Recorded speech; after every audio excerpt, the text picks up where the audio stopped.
Bangana nabantu abawumndeni wakho phakathi kwabo uzalwa nabo nomakhelwane bakho noma ihlobo noma ama-colleagues or abangeke abakubona ukhula and struggling trying to make ends meet.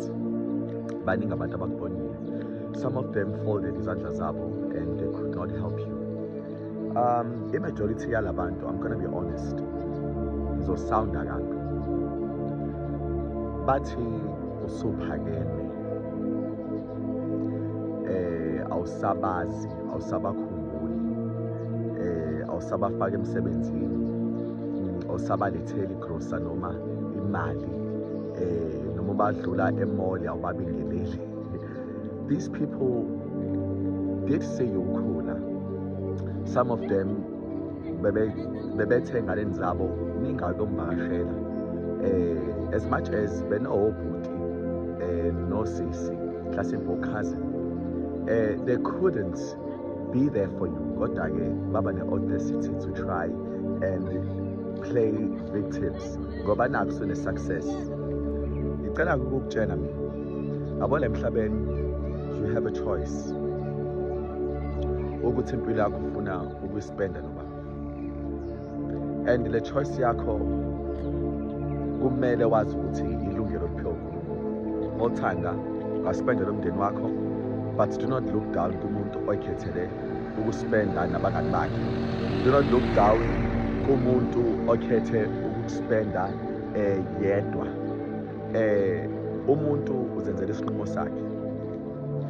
Uma uNkulunkulu ekubusisa, izibusiso zakhe, it's up to you ukuthi ufuna ukuyispenda noma ufuna ukuyishare nobani. If uthanda ukushare nomndeni wakho, okwakho lokho. If uthanda ukushare nabangani bakho, okwakho lokho.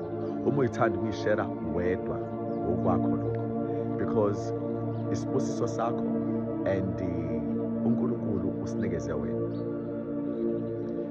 Abantu mabangazama ukukutrapha bethi hawu seshile sabangani, seshile siyihlobo, uzongcwatshwa ubani, uzosidinga kusasa. uNkulunkulu kunabantu akupha bona, who knows your story very well.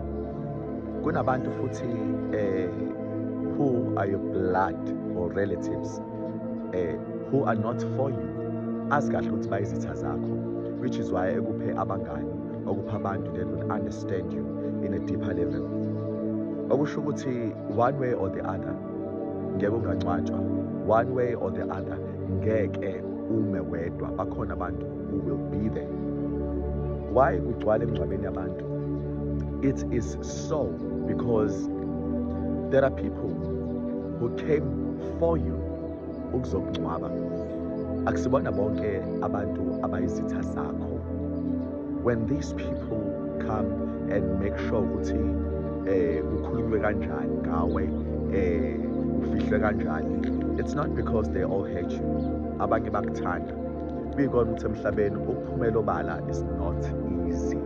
Ngenxa ukuthi thina sisodwa siyamonazelana, siyanikelana kusathane, siyazondana. That is why abanye beyifihla even though bekuthanda. I will make an example for uJesu. uJesu umuntu olungile, oneqiniso, who stood up for iqiniso lakhe, who couldn't compromise iqiniso. As much as Jesus was like that, bekukhona abantu ethempelini labaFarisi abaseJews, abantu bomthetho, who believed in Jesus kodwa bangaphumela obala, and baze bahamba labantu bacela isidumbu sakhe in order for ukuthi bemngcwabe. There is abantu osisibakhe nobhuti wakhe who couldn't believe in Jesus.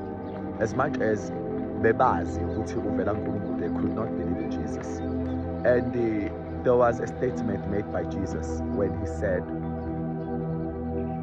obani obhuti bami nosisi bami noma wami, ngenkathi uma wakhe nobhuti bakhe nosisi bakhe bembiza bese bemtshela ukuthi uJesu no, abantu abenza intando yabo sezulwini, osisi bami, obhuti bami, oma bami. That means uJesu la ufuna wazi ukuthi whatever that you have, you owe it to God.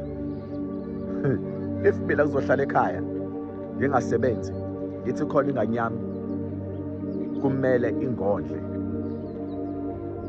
nami nginazo izandla. uNkulunkulu ungiphile umqondo nakho konke.